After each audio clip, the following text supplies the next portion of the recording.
네, 올해는 이제 특별한 절기가 아닌 이상 매주일 또 사도행전으로 함께 좀 말씀을 나누고자 합니다. 아시는 것처럼 사도행전에는 이제 초대교회의 놀라운 부흥의 역사가 기록되어 있습니다.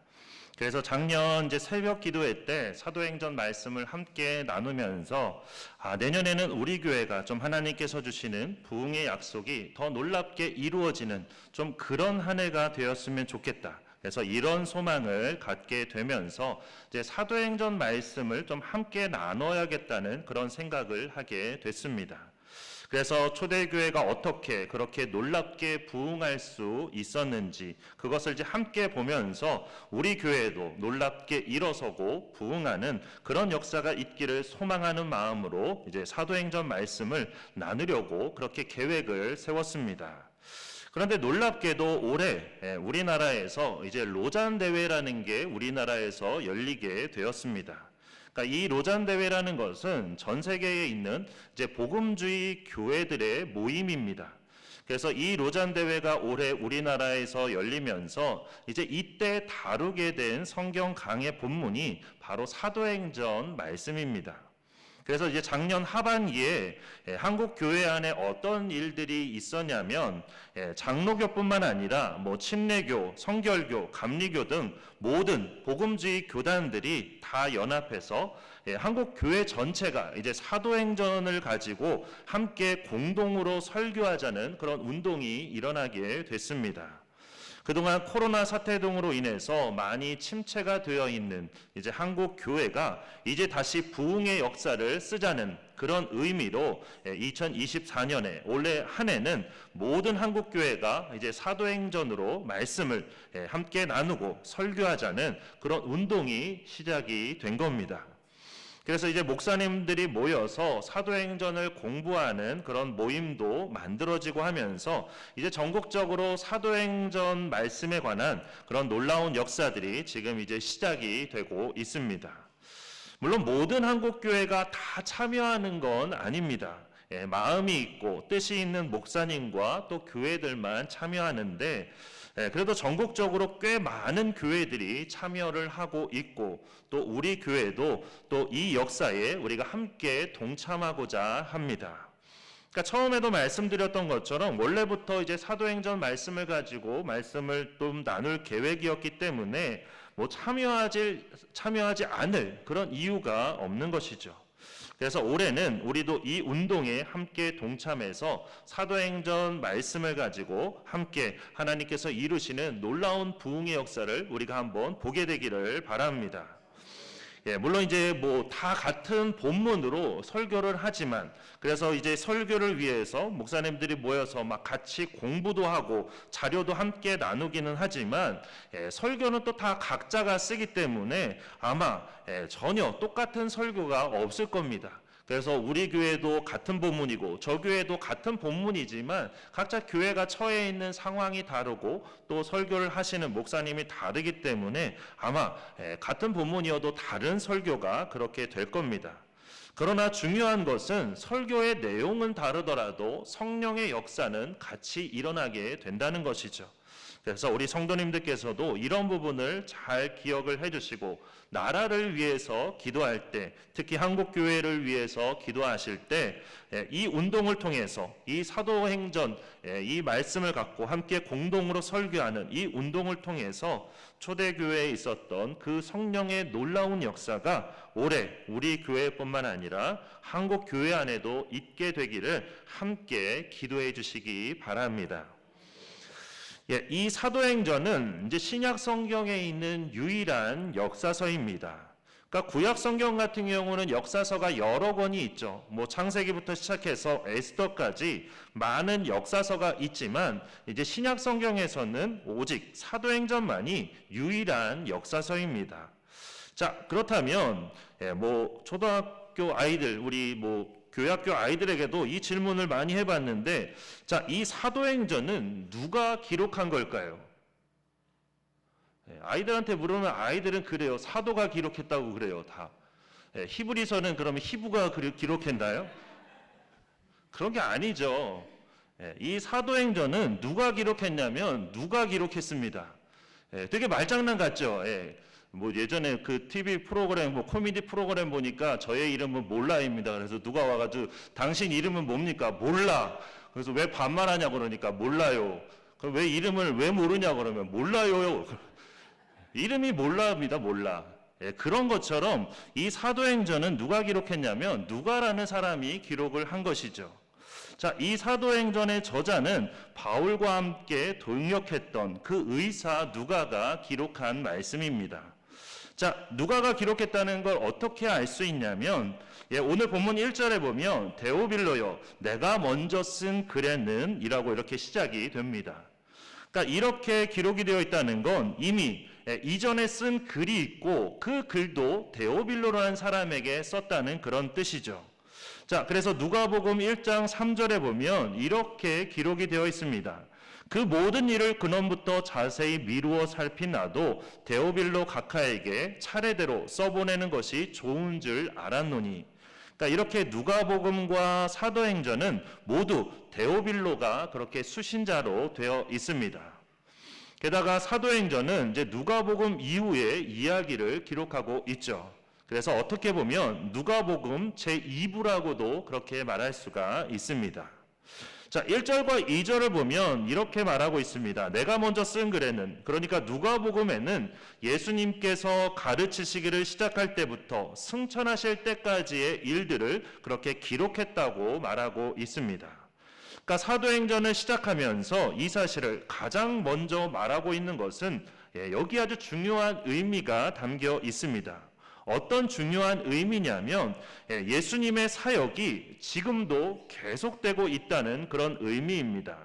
다시 말해서 예수님의 그 사역이 누가복음 마지막에서 그렇게 언급했던 예수님의 부활과 승천으로 인해서 예수님의 그 사역이 끝이 난 것이 아니라 이제는 예수님의 제자들을 통해서 지금도 그 사역이 계속되고 있다는 그런 의미입니다.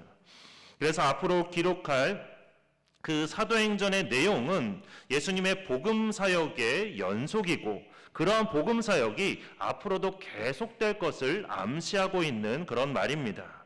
자, 이렇게 예수님의 사역은 예전에만 있었던 것이 아니라 오늘 지금까지도 계속 이어져 왔고 그리고 앞으로도 영원히 계속되는 그런 사역이라는 것을 꼭 기억하시기를 바랍니다. 그러니까 예수님은 예전에 이 땅에 오시고 끝나신 분이 아니라 지금도 이 땅에서 하나님의 일들을 이루어가고 계시고 또 마지막 날에는 다시 이 땅에 오시고 하나님 나라를 완성하실 것입니다. 그렇게 그때까지 예수님의 사역은 예수님의 제자인 우리들을 통해서 계속되고 있는 것입니다. 그리고 또 한 가지 우리가 반드시 기억해야 될 것은 그 사역을 위해서 예수님께서 많은 제자들을 부르셨을 뿐만 아니라 또한 우리도 부르셨다는 사실입니다. 그러니까 우리는 주님의 일을 이루어가는 주님의 손과 발로 하나님께 부르심을 받았습니다. 그러니까 단순히 그냥 우리를 구원하시기 위해서만 우리를 부르신 것이 아니라 우리를 통해서 하나님 나라의 일들을 이루어 가시고자 우리를 부르셨다는 것이죠. 그렇게 우리에게 맡겨주신 그 복음 전파의 사명을 우리가 잘 감당하고 주님의 나라를 이 땅에서 날마다 확장시켜 가면서 잃어버린 영혼들을 주님께로 인도하는 그 일에 쓰임을 받는 것. 이게 바로 우리가 해야 될 일이고 오늘 말씀의 주제이기도 합니다. 2절에 보면 이제 누가는 예수님께서 승천하시기 전에 택하신 사도들에게 사명을 주셨는데 어떻게 주셨냐면 성령으로 명하셨다고 그렇게 말씀하고 있습니다. 그러니까 예수님은 부활하시고 승천하시기 직전에 제자들에게 모든 민족을 제자로 삼으라고 그렇게 지상 명령을 주셨습니다. 그러니까 누가는 이러한 주님의 명령, 그 명령이 성령에 의해서 그렇게 명하신 것이라고 증언하고 있는 것입니다. 다시 말해서 복음 전파의 그 명령은 어떤 사람의 뜻이 아니라 하나님의 주권으로 명하신 절대적이고 영광스러운 그런 명령이라는 뜻입니다. 그러니까 우리가 해도 되고 안 해도 되는 그런 선택의 문제가 아니라 우리가 반드시 해야만 하는 것이 복음을 전파하는 그 일이라는 뜻입니다. 그리고 이러한 명령은 오늘날 우리에게도 마찬가지죠. 교회를 통해서 우리가 직분과 사명을 받은 우리 성도님들도 사도들과 동일하게 성령께서 그 일을 우리에게 맡기신 것입니다. 물론 직분은 서로 다를 수 있죠. 어떤 분은 전도부에서 헌신하시고, 어떤 분은 새가족부에서 헌신하시고, 맡겨진 일들이 다를 수 있지만 중요한 것은 그 직분이 어떤 직분이든 어떤 역할이든 하나님께서 성령을 통해서 우리에게 그 일을 맡기셨다는 사실입니다. 그렇기 때문에 모든 직분이 다 중요하고 영광스러운 것이고, 또 그렇게 하나님께서 우리에게 직분을 맡기셨다는 것은 우리를 사랑하시고 우리에게 복 주신다는 그런 증거라고 할 수 있는 것입니다. 그러니까 비록 가시적으로는 어떤 목회자나 당회처럼 사람이 직분을 임명한 것처럼 그렇게 보일 수 있습니다. 하지만 분명한 것은, 그리고 성경이 우리에게 늘 말하는 것은, 그 배후에는 항상 성령의 역사와 간섭이 있다는 것입니다.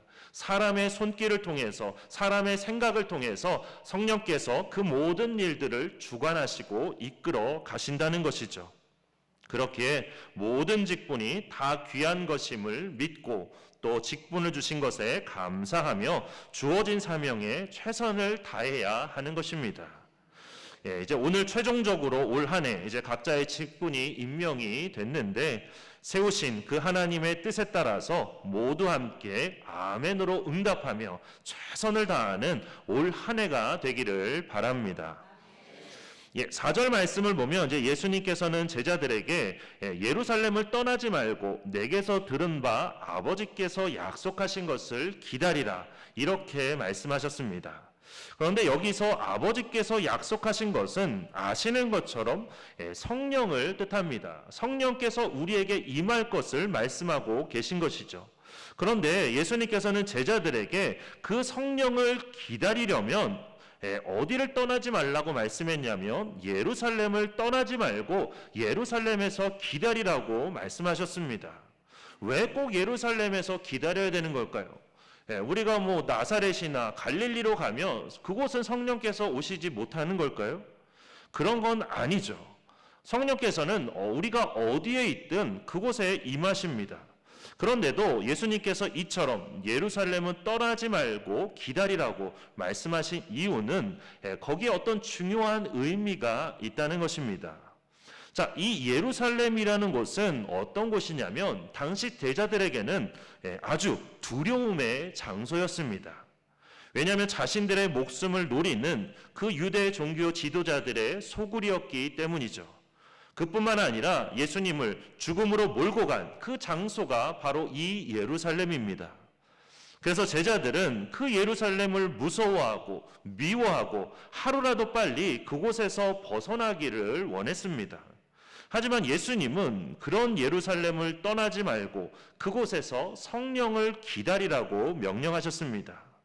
이렇게 말씀하신 이유는 고난을 피하기만 하는 것이 아니라 오히려 그런 고난 속에서도 주님의 교회를 위해서 충성을 다하려는 성도, 세상의 죄악과 불의에 맞서 선한 싸움을 싸우려는 성도, 이렇게 오직 예수 그리스도 때문에 살기도 하고 죽기도 하겠다는 그런 다짐을 하는 그런 성도들에게 성령의 권능이 주어진다는 그런 뜻입니다.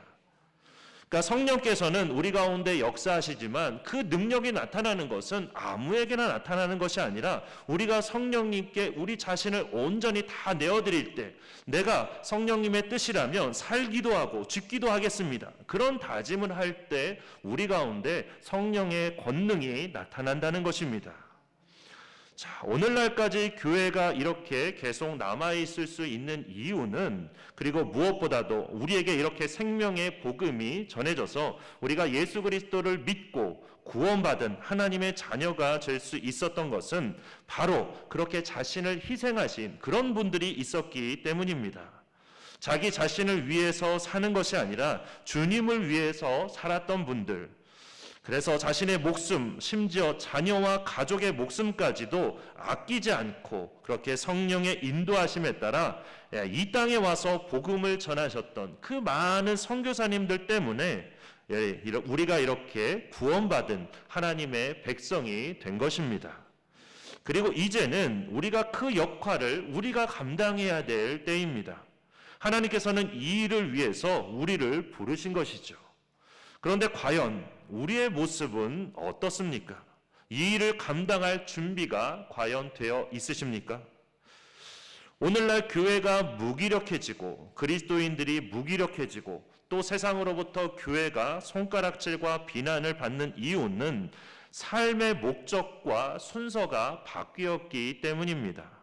주님을 위해 살고 주님의 증인으로 살아야 하는데, 그래서 예수님께서는 8절 말씀처럼 내 증인이 되라고 말씀하셨는데, 여기서 말하는 그 내라는 말이 주님을 뜻하는 말이 아니라 내 자신을 뜻하는 그런 말이 되어서 단지 내 자신만을 위해서 살아가고 있는 그런 일들이 벌어지고 만 것입니다.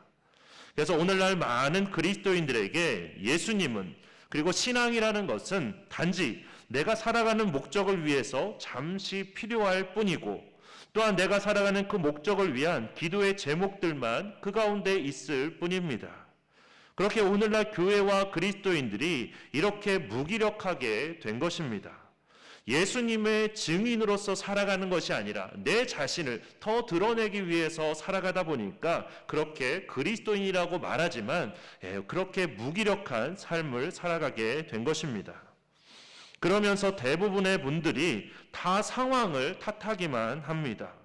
먹고 살기 힘든 상황이라서 그렇다고, 지금 우리나라 경기가 너무 좋지 않아서 그렇다고, 내가 자녀를 키우기가 너무나 힘들어서 그렇다고, 그동안 코로나 때문에 너무 많은 어려움이 있어서 그렇다고, 이렇게 상황과 환경만을 탓하는 분들이 너무나 많습니다. 그러나 로마에 있는 그 지하 무덤인 카타콤에 가보면 그런 말은 우리가 전혀 할 수가 없습니다. 로마의 초기 기독교인들은 기독교인들에 대한 그 로마의 무자비한 박해와 탄압 앞에도 불구하고 오직 자신들의 그 믿음을 지키기 위해서, 하나님을 향한 그 믿음을 지키기 위해서 집과 재산을 다 버리고 오히려 지하 무덤인 그 카타콤으로 들어가서 그 안에서 살았습니다. 오직 믿음을 위해서 어두컴컴한 그 무덤에서 살았는데 자그마치 313년에 기독교가 공인되기까지 거의 300년 가까이 그 지하 무덤에서 살았습니다. 무덤에서 태어나서 무덤에서 죽기를 몇 대를 계속해 오면서도 오직 그 믿음만을 위해서 그 무덤에서 살았던 것입니다. 이 카타콤에서 유골을 발굴했을 때 자그마치 200만 구 이상의 유골이 그 안에서 나왔다고 합니다. 당시 로마 전체 인구가 100만 명 정도였다고 하는데, 그런데도 불구하고 그 카타콤에서 200만 구 이상의 유골이 나왔다는 것은 당시 기독교인들이 카타콤에서 얼마나 그 긴 세월 동안 살았는지를 알 수 있게 해주는 부분입니다. 오늘날 우리가 사는 시대가 아무리 힘들고 괴롭다고 해도 그 당시보다도 힘들고 괴로울 수는 없습니다. 그 당시에는 예수님을 믿는다는 이유로 화형을 당해서 죽임을 당하던 그런 시대였습니다. 그렇기에 우리가 그 시대보다도 더 힘든 시대를 살아가고 있다고 아무도 말할 수가 없는 것이죠. 그렇기에 우리가 상황을 탓하고 환경을 탓하는 것은 그냥 다 핑계일 뿐이라는 것입니다. 그러나 중요한 것은 아직 끝이 아닙니다. 우리에게는 아직 돌이킬 길이 남아있고 우리에게는 아직 희망이 남아 있습니다. 우리가 어디에서 희망을 찾을 수 있냐면 바로 우리 안에 역사하시는 그 성령 안에서 우리가 그 희망을 찾을 수 있습니다. 5절 말씀을 보면 요한의 물 세례와는 비교할 수도 없는 그런 성령 세례에 관해서 예수님께서 우리에게 약속의 말씀을 주셨습니다. 사실 주님의 증인으로 살아가는 그 삶은 우리 자신의 힘으로 되는 게 아닙니다. 예수님께서는 누구보다도 우리의 연약함을, 우리의 인간적인 연약함을 우리보다도 더 잘 아시는 분입니다. 그렇기에 우리에게 이렇게 성령을 부어주시겠다고 약속해 주신 것입니다. 그러면서 8절 말씀에서 우리에게 이렇게 말씀하셨습니다. 우리 8절 말씀을 같이 읽겠습니다. 오직 성령이 너희에게 임하시면 너희가 권능을 받고 예루살렘과 온 유대와 사마리아와 땅끝까지 이르러 내 증인이 되리라 하시니라. 아멘. 성령이 임하시면 우리가 증인이 될 수 있다거나 증인이 되어야 한다, 이런 말씀이 아니죠. 증인이 되리라, 이건 반드시 증인이 된다는 그런 말씀입니다. 예수님께서 5절 말씀처럼 성령 세례에 대해서 그렇게 말씀하실 때 그 말씀을 듣고 제자들이 한 말이 6절 말씀입니다. 6절 말씀을 보면 제자들은 예수님께 이렇게 질문했습니다. 주께서 이스라엘 나라를 회복하심이 이때니이까?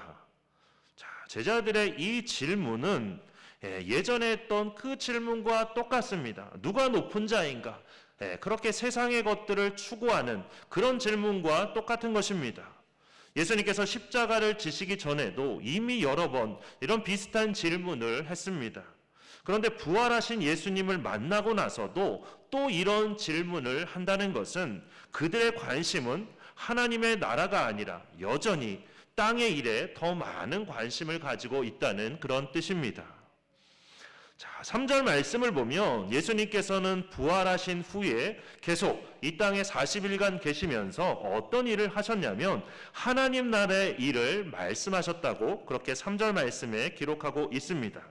그러니까 예수님께서 40일 동안 이 땅에서 사시면서 하셨던 일은 계속해서 끊임없이 하나님의 나라를 전파하는 일이었습니다. 자, 예수님은 억울하게 그렇게 십자가에서 죽임을 당하셨죠.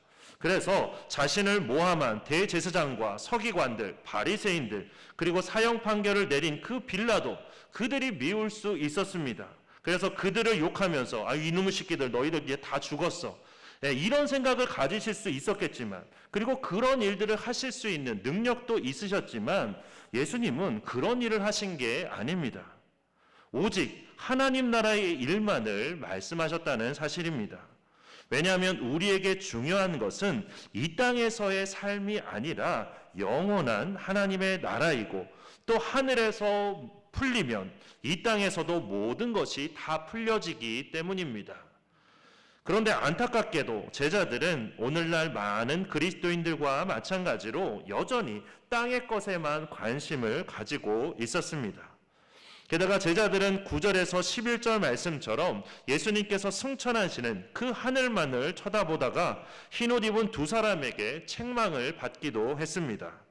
그들이 이렇게 제자들을 책망한 이유는 그런 거죠. 성령의 권능을 받고 주님의 증인으로서 이제 앞으로의 사역을 준비해야 되는 그때에 그렇게 하늘만 바라보고 있었기 때문에 그래서 책망을 받은 것입니다. 다시 말해서 하늘만 쳐다보고 있지 말고 지금 가서 너희들이 해야 될 그 일을 하라는 뜻입니다.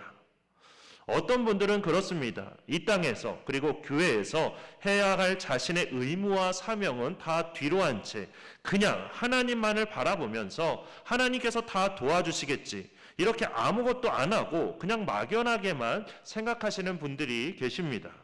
천국만 고대하면서 사는 분들, 이런 분들이 계신데 그래서는 안 된다는 것이죠.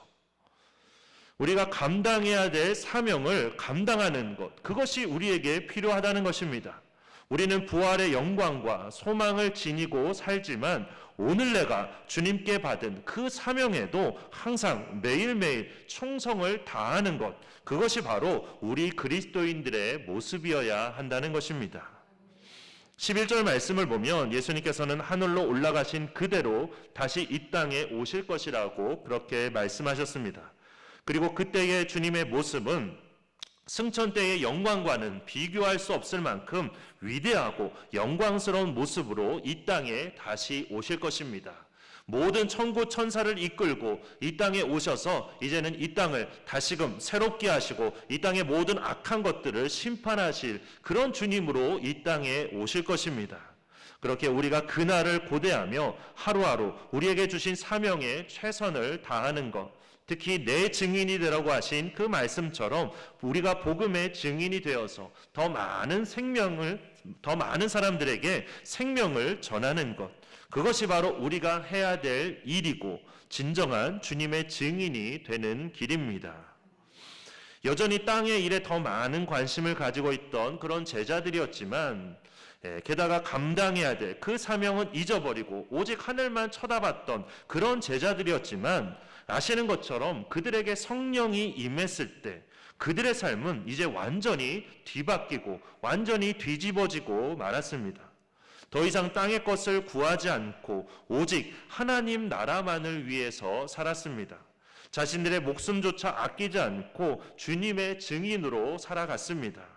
권능을 받아 내 증인이 되라고 말씀하셨는데 권능을 받은 그 모습이, 그 권능을 받은 그 진정한 모습이 어떤 모습인지를 우리에게 너무나 잘 보여준 것입니다.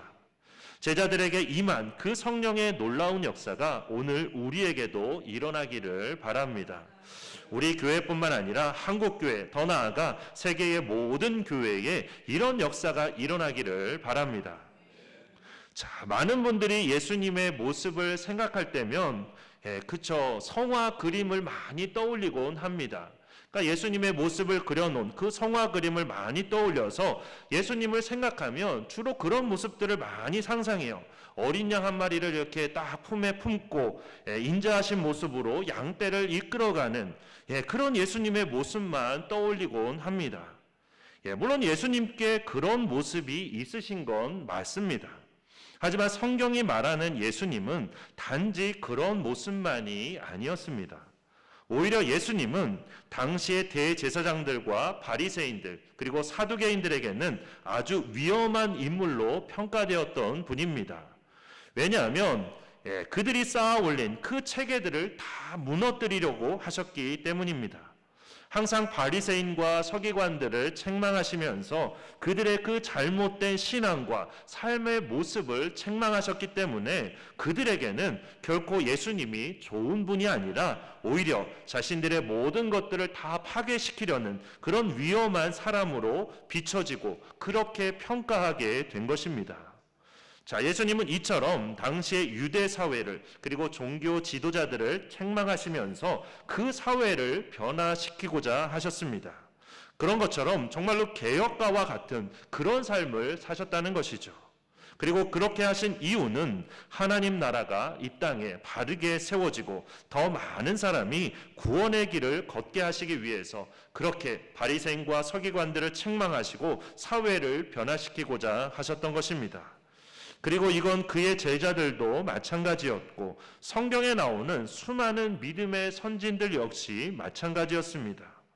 성경에 나오는 수많은 믿음의 사람들을 보면 정말 깜짝 놀랄 정도로 아주 도전적인 삶을 살았습니다.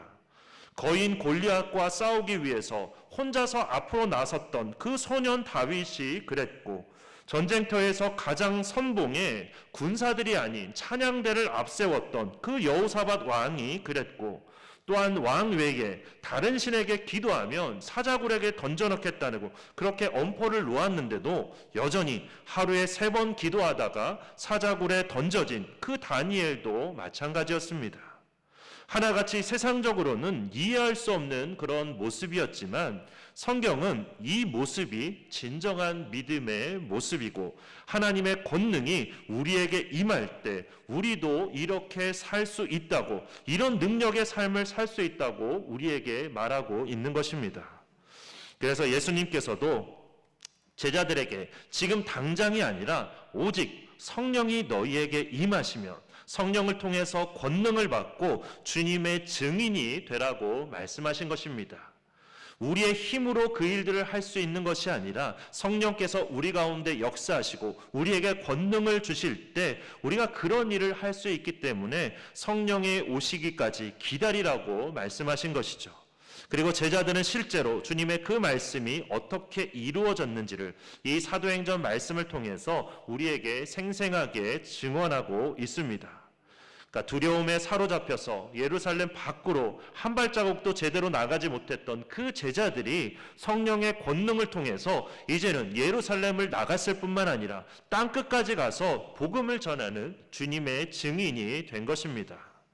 그렇게 제자들을 변화시키신 성령님께서 이미 우리 안에 역사하고 계십니다. 우리가 예수 그리스도를 믿기로 다짐했을 때 이미 성령께서는 우리 안에 역사하고 계십니다. 성령이 아니고서는 예수님을 그리스도라고 주님이라고 고백할 수 없다고 그렇게 성경은 우리에게 말했는데, 우리가 이렇게 예수님을 주님이라고 그리스도라고 고백한다는 것은 이미 예전부터 우리 안에 성령의 역사가 시작이 되었다는 뜻입니다. 그런데 그런 성령님을 무시한 채 우리의 눈과 마음이 자꾸만 땅의 것을 생각하고 땅의 것을 구하고 땅의 것만을 위해서 살아가기 때문에 오늘날 우리 그리스도인들이 이렇게 무기력하게 된 것입니다. 이제 다시 성령님을 우리의 마음의 중심에 모셔야 할 그런 때입니다. 성령님의 인도하심에 따라서 우리가 권능을 받고 이제는 진정한 주님의 증인으로 살아가야 할 그런 때입니다. 여전히 이 땅의 것을 생각하고 내 자신을 위해서 사는 게 아니라 주님을 위해 일하며 주님을 위해 살아야 하는 것입니다. 내가 내 자신을 더 높이고 내 자신을 더 드러내려고 하는 그런 증인의 삶을 사는 게 아니라 오직 예수님의 말씀처럼 주님의 그 십자가의 사랑과 은혜 그리고 부활의 소망만을 전하는 그런 증인이 되어야 하는 것입니다. 이 시간 우리 함께 그러한 삶을 살겠다고 주님의 증인이 되겠다고 다짐하는 그런 우리가 되기를 바랍니다. 그리고 이러한 삶을 위해서 우리 안에 계신 성령님만을 의지하고 성령님을 우리 마음의 중심에 우리가 모시며 성령님이 주시는 그 권능으로 주님의 증인이 되는 삶을 살겠다고 다짐하는 우리 모두가 되기를 바랍니다. 이제 이 시간에는 우리의 이러한 결단의 마음을 담아서 우리 함께 성령님 환영합니다. 우리 함께 찬양하신 후에 우리 함께 결단의 기도를 드리도록 하겠습니다.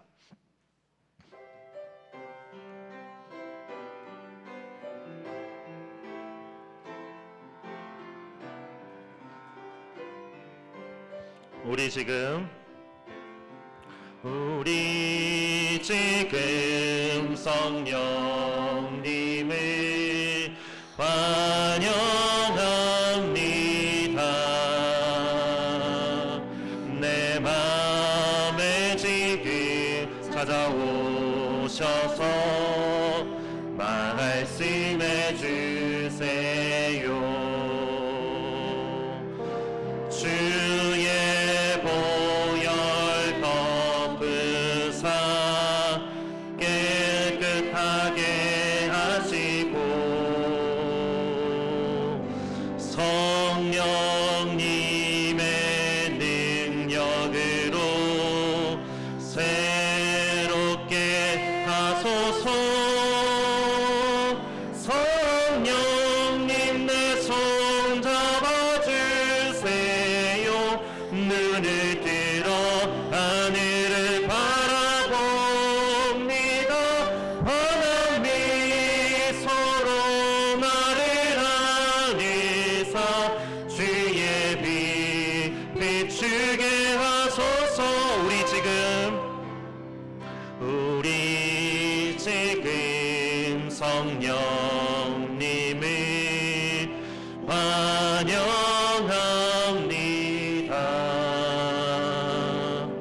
내 맘에 지금 찾아오셔서 말씀해 주세요. 주의 보혈 덮으사 깨끗하게 하시고 성령님의 능력으로 새롭게 하소서. 성령님 내 손 잡아주세요. 눈을 들어 하늘을 바라봅니다. 환한 미소로 나를 안으사 주의 빛 비추게 하소서. 성령님 내 손 잡아주세요. 성령님 내 손 잡아주세요. 눈을 들어 하늘을 바라봅니다. 환한 미소로 나를 안으사 주의 빛 비추게 시간 기도할 때 이제는 우리가 구원받은 하나님의 자녀로서 우리가 더 이상 땅의 것을 구하며 내 자신을 높이는 그런 삶이 아니라 이제는 주님의 증인으로 살며 오직 주님만을 높이고 주님만을 전하겠다고 다짐하며 기도하시기를 바랍니다.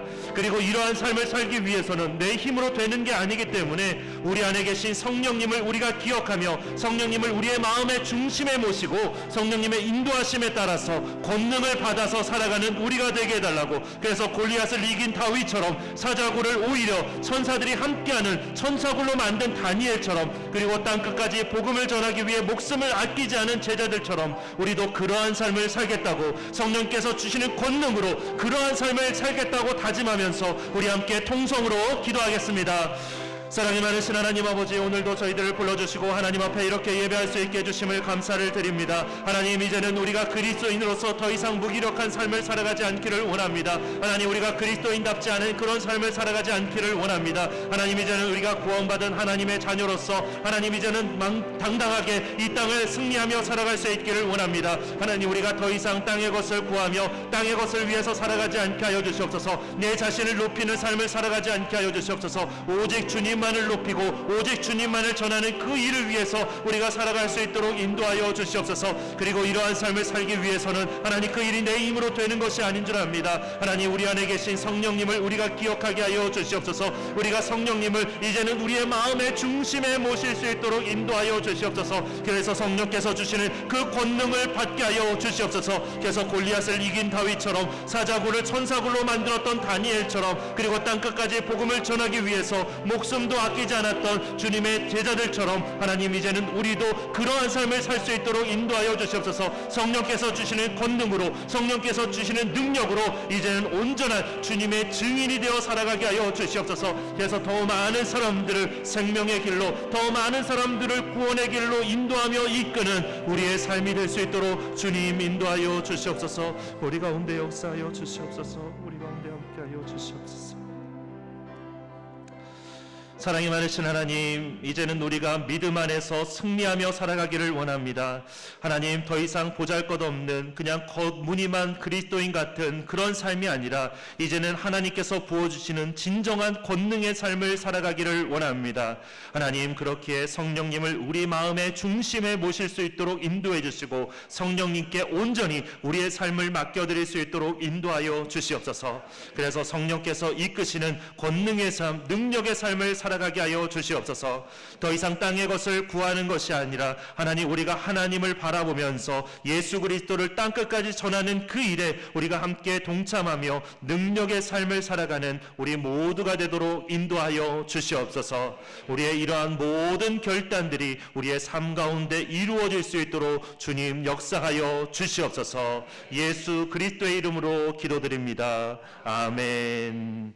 이제는 우리 주 예수 그리스도의 은혜와 하나님의 크고 놀라우신 사랑과 성령님의 인도하심과 교통하심의 역사가 이제는 주님의 말씀처럼 오직 주님만을 전하는 주님의 증인으로 살기로 다짐하는 모든 주님의 백성들 위에, 그리고 그 삶의 자리 위에 이제로부터 영원토록 함께 계시기를 간절히 축원하옵나이다. 아멘.